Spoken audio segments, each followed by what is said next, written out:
नमस्कार मित्रों, मैं एसवी भारद्वाज आपका पुनः स्वागत करता हूं। दोस्तों, आज हम बहुत ही गहन चर्चा करने जा रहे हैं। तुला राशि लगन के लिए यह वीडियो है दोस्तों। जैसा कि आप टाइटल देख रहे हैं, नाइन्थ भाव जिसे हम भाग्य भाव कहते हैं उसके ऊपर टिप्पणी करेंगे और इसके साथ जुड़े हुए तथ्यों को उजागर करेंगे। खासकर जैसा कि आप देख रहे हैं, पूर्व जन्म में आपने ऐसा क्या किया कि आप इस जन्म में दिवालिया हुए या यूं कहें गरीब हुए। आपने अक्सर देखा होगा कि व्यक्ति का कारोबार अच्छा चल रहा होता है या अगर जॉब में होता है, नौकरी में होता है तो बहुत ऊंचाइयों पर होता है, समाज में भी मान प्रतिष्ठा रहती है ऐसे व्यक्ति की। तो अचानक कुछ ना कुछ ऐसा कर बैठता है या हो जाता है। व्यक्ति के बस में कुछ नहीं होता, ये किस्मत का ही खेल होता है, ग्रह चक्र की बात होती है। तो वह जीरो हो जाता है। बिल्कुल एक वक्त वह हीरो होता है और दूसरी स्थिति ऐसी बनती है, देर नहीं लगती कि कोई उसको पूछता तक नहीं, ना रिश्तेदार ना यार दोस्त, ये सोसाइटी उसका त्याग कर देती है। वह कौन सी स्थितियां होती हैं जिससे आपको सतर्क रहना चाहिए। अगर आपकी कुंडली में ऐसे योग हैं तो आपको पहले ही उपाय कर लेने चाहिए। भले आप आज अरबोंपति हों, करोड़ोंपति हों, अगर इस ग्रह की दशा अंतरदशा आ जाए तो यह निश्चित तौर से आपको दिवालिया बना देता है। और अक्सर आपने देखा होगा, शेयर स्टॉक मार्केट में जो कामकाज करते हैं या जो भी बिजनेस करते हैं, बिजनेस में भी इसकी संभावनाएं हैं और नौकरी में भी इसकी संभावनाएं हैं। ये जरूरी नहीं कि जो जॉब कर रहा है, कई बार ऐसा व्यक्ति जॉब छोड़ के नौकरी छोड़कर व्यापार करने चल पड़ता है, या कई बार स्थितियों के कारण उसकी जॉब छिन जाती है। व्यापार तो उसने नहीं किया, उसकी जॉब ही नहीं रहती। इस तरह की स्थितियां, इस तरह के एलिगेशन, इस तरह की सर्कमस्टांसेज बन जाते हैं। तो कारण क्या होता है? कुंडली का 5वां और 9वां भाव ये आपको देख लेना चाहिए। कैसे देखना है, क्या उनमें देखना है, ये मैं बताता हूँ आपको। और ज्योतिष सीखने में भी ये मदद करेगा हॉरोस्कोप, ये विश्लेषण। और तुला राशि, तुला लगन का एग्जाम्पल ले लेते हैं जिससे आपको सीखने में और समझने में आसानी रहे। दोस्तों, पंचम भाव पूर्व पुण्यों का है, मैं अक्सर बताता आया हूँ। और नवम भाव भी पूर्व पुण्यों का है, किस्मत का भाव। क्योंकि नवम से पंचम भाव नवम होता है, तो इसलिए पूर्व पुण्यों का भाव पंचम भाव हो गया।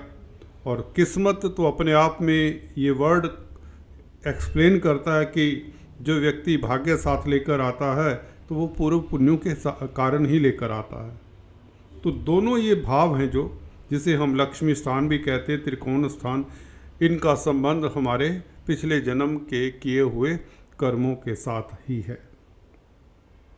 तो ये दो भाव ऐसे हैं, इनकी स्थिति आपको देखनी चाहिए।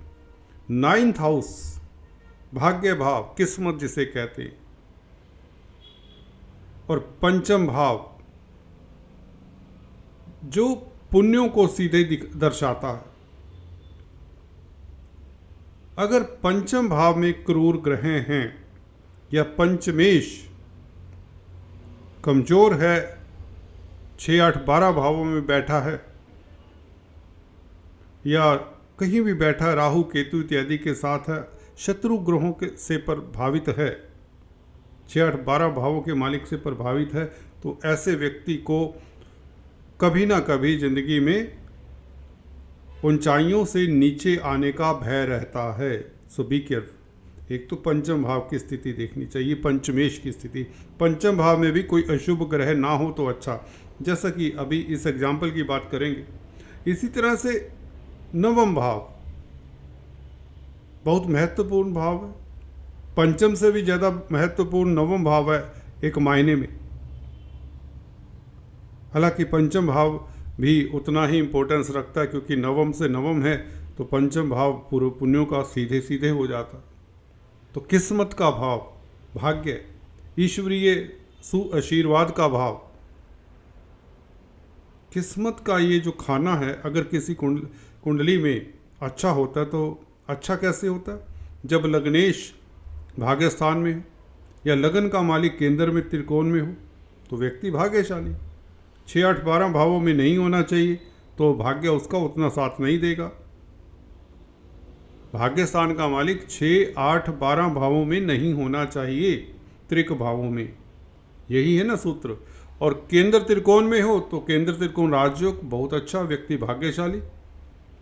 लगन में हो तो व्यक्ति पैदा होते ही उसका देखिए सिस्टम ही ऐसा होगा कि जिस काम में भी हाथ डालेगा अंततः सफल होगा। विदेशों का भी भाव है तो विदेशी कंपनियों से खास उसे सफलता मिलती है, विदेश यात्रा आदि इत्यादि सभी तरह के सुख साधन होते हैं उसके पास, सभी तरह के।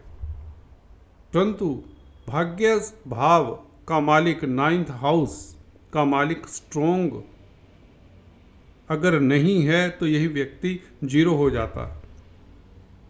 कई बार ऐसा होता है एक लाइफ का एक हिस्सा 40 साल तक या इवन 50 साल तक व्यक्ति सभी तरह के सुख भोगता, अचानक उसके हाथ में ये सोसाइटी कटोरा पकड़ा देती, भीख मांगने तक मजबूर हो जाता, दर दर की ठोकरें खानी पड़ती। ये योग भी हम 9th हाउस से भी देख सकते हैं।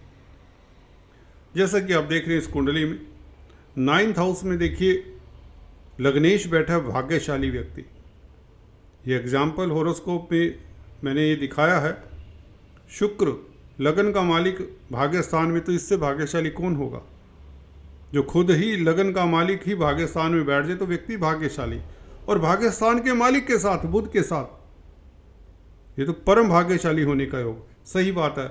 ऐसा व्यक्ति 40-50 की उम्र के आसपास अक्सर देखा है। ये जो कुंडली बता रहा हूँ ये प्रैक्टिकल होरोस्कोप। विदेश में बहुत ऊंचाइयां छूने वाला ये व्यक्ति, नाम कमाने वाला व्यक्ति, कंपनियां बनाने वाला व्यक्ति कब धोखाधड़ी का शिकार हो जाता है पता ही नहीं चलता। हालांकि पूरा होरोस्कोप नहीं दिखाया, बिकॉज कई बार ऐसा होता है कि लोग वो करते हैं, इतराज करते हैं। यहाँ पर वही कॉम्बिनेशन दिखा रहा हूँ जो इस वीडियो से संबंधित है सीधा। लग्नेश देखिए अष्टम भाव का भी मालिक है, यहाँ पर दोष लग जाता है। हालांकि दोष लग्नेश होने के नाते इतना संगीन नहीं है, दोष है। भाग्यस्थान में अष्टमेश बैठ जाए तो भाग्यस्थान को दोष थोड़ा सा लग गया। बुध साथ में है तो बुध भी 12वें भाव का मालिक है इस कुंडली में, वो भी भाग्यस्थान में है। हालांकि अपनी ही राशि में है तो दोष इतना नहीं लगता, पर फिर भी दोष तो दोष है दोस्तों, पर कम लगता है। बस इतना कह सकते हैं कि इतना नहीं, कहने का मतलब जब ये कॉम्बिनेशन बनाओ व्यक्ति अरबोंपति बना। गुरु यहाँ पर कहते हैं ना, रही सही कसर गुरु पूरी करते हैं, जो जीरो कर देते हैं व्यक्ति को, जो जीरो कर देते हैं हीरो से। बिकॉज 6ठे भाव का मालिक है गुरु, 6ठे भाव का मालिक, अष्टम भाव का मालिक, 12वें भाव का मालिक, तीनों हैं कहीं ना कहीं। ये शुक्र अष्टमेश है, बुध 12वें भाव का मालिक है और गुरु 6ठे भाव का मालिक है। ये डेडली कॉम्बिनेशन है दोस्तों, जो व्यक्ति को 10 साल 15 साल ऊंचाइयां दे देता है अपनी दशा अंतरदशा में। इस व्यक्ति ने बुध की दशा में काफ़ी तरक्की की, और बुध का पीरियड दोस्तों आधा पीरियड इसके लिए अच्छा होता है तुला लगन के लिए, अक्सर मैंने देखा, और आधा इतना अच्छा नहीं जाता क्योंकि 12वें भाव का मालिक है। लॉसेज हो जाते हैं, ऐसा बिजनेस हो जाता है, ऐसा कोई धोखा हो जाता है। इस व्यक्ति की कंपनी एक एक करके सारी क्रिपल होगी और कर्जे में डूब गया।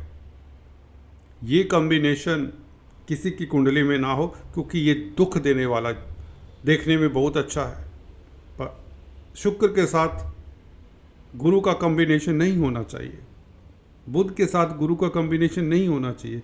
गुरु अकेले ही भले इस कुंडली में तुला लगन वालों, अगर आप सुन रहे हो मेरी इस वीडियो को, गुरु का प्रभाव भी पड़ जाए शुक्र या बुध के ऊपर, खासकर शुक्र के ऊपर, तो व्यक्ति कर्जाई हो जाता है। कर्जे का मालिक है गुरु, दुश्मनी का मालिक है, कोर्ट कचहरी में घूमना फिरना हो जाता है। तो ये भाग्य के कारण 9th हाउस में इस तरह की कॉम्बिनेशन, हालांकि ये क्योंकि शुभ ग्रह है तीनों, तो व्यक्ति फिर से खड़ा हो जाता है। दिवालिया होने के पश्चात भी जैसे ही बुध की दशा खत्म होती है, दूसरे ग्रहों की शुरू होती है, तो व्यक्ति फिर खड़ा हो जाता है, परंतु उतना लेवल पे नहीं पहुंचता। Remember this thing. क्योंकि लग्नेश ने ये पर्टिकुलर एक एग्जाम्पल दिया कि दिवालिया कौन हो सकता है, जिसके 9th हाउस में और पंचम भाव में 9th लॉर्ड ग्रसित है, क्योंकि छठे भाव का मालिक है। 9th लॉर्ड कौन है? बुध है। छठे भाव के मालिक गुरु के साथ है, तो ये कमज़ोर हो जाता है। लग्नेश को भी साथ में ले लिया तो व्यक्ति कुछ कर ही नहीं पाता। और पंचमेश शनि भी देखिए छठे भाव में है, कमज़ोर है पंचमेश।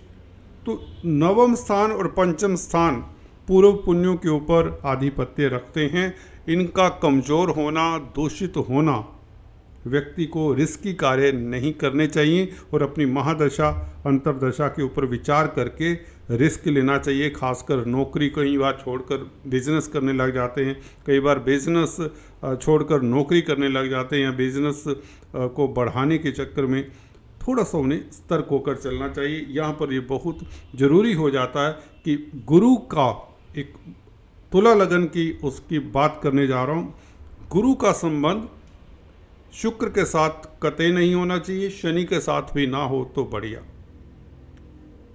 बस ये दो ग्रहों के साथ गुरु का संबंध ना हो तो चलेगा, इवन मंगल के साथ भी ना हो तो भी चलेगा। तो ये कुंडली अच्छी मानी जाएगी। गुरु अकेले हों, अपनी राशि में हो, तृतीय भाव में हो, कहीं भी केंद्र में भी चलेंगे। हाँ, लगन में ना हो तो बेहतर, क्योंकि लगन में कर्जाई बनाते हैं। एनीवेज, तो ऐसा व्यक्ति दिवालिया हुआ, अरबोंपति, billionaire, settled in US। But चलिए, आज इतना, फिर से डिस्कशन करते रहेंगे। Please do subscribe, like and share. इस ऑनलाइन ज्योतिष में अगर आप पहली बार आए हैं तो अपने मित्रों के साथ शेयर करें, लाइक करें, सब्सक्राइब करने के बाद बेल आइकन का बटन भी दबाएं। आज इतना ही। Thanks for watching this video.